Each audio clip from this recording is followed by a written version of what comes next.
देश की सबसे बड़ी अदालत के अंदर कल माननीय अरविंद केजरीवाल जी ने जो अपनी गिरफ्तारी को चुनौती दी है, उस पे कल सुनवाई होगी।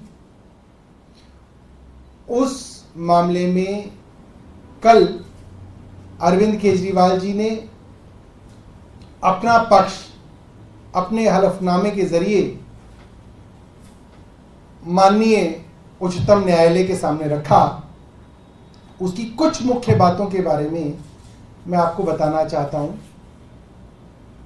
अरविंद केजरीवाल जी ने कहा कि ये बात सिर्फ इत्तेफाक नहीं हो सकती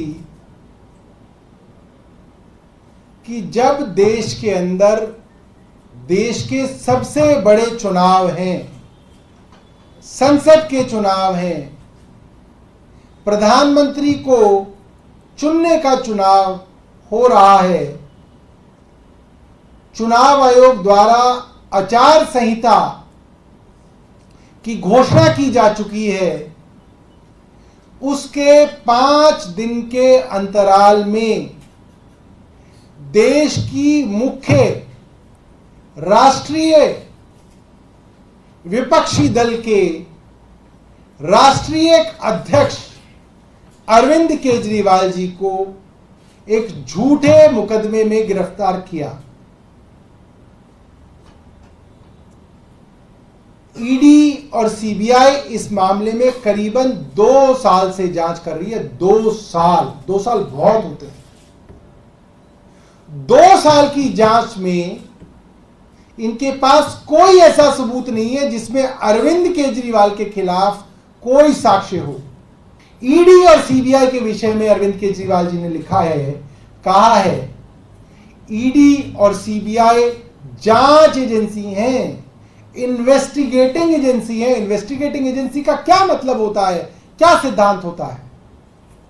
इन्वेस्टिगेटिंग एजेंसी का वर्षों से सिद्धांत है सच को बाहर लाना, सच्चाई को कोर्ट के सामने रखना। यह सिद्धांत होता है। यह सिद्धांत नहीं होता कि अरविंद केजरीवाल को किसी भी तरीके से दोषी साबित करना। यह सिद्धांत नहीं है। मगर जिस तरीके से सीबीआई और ईडी ने काम किया और अरविंद केजरीवाल ने साक्ष्य रखे हैं कि 1 लाख पन्नों के दस्तावेज अगर ईडी और सीबीआई को मिले और उसमें 80,000 दस्तावेज अरविंद केजरीवाल और आम आदमी पार्टी के पक्ष में हैं, तो उन दस्तावेजों को अदालत के सामने नहीं रखा गया। ऐसे दस्तावेज जो दबाव डालकर, लोगों को जेल में बंद करके, लोगों को उसकी जमानत का लालच देके, लोगों से पैसा लेके, लोगों को एनडीए की तरफ से टिकट का लालच देके जो गवाहियां की गई, वो गवाहियां कोर्ट के सामने रखी गई। और उससे पहले जो 10 बार गवाही दी, उस आदमी ने 8 बार गवाही दी, जिसमें उसने कहा मैं अरविंद केजरीवाल से कभी नहीं मिला, अरविंद केजरीवाल का इस एक्साइज के मामले से कोई लेना देना नहीं है। वो सारी गवाहियां, उन्हीं लोगों की गवाहियों को छिपा लिया गया और जो ड्यूरेस में, दबाव में झूठी मनगढ़ंत गवाहियां दी गई, उन गवाहियों को सिर्फ कोर्ट के सामने रखा गया। ये काम ईडी और सीबीआई का नहीं है।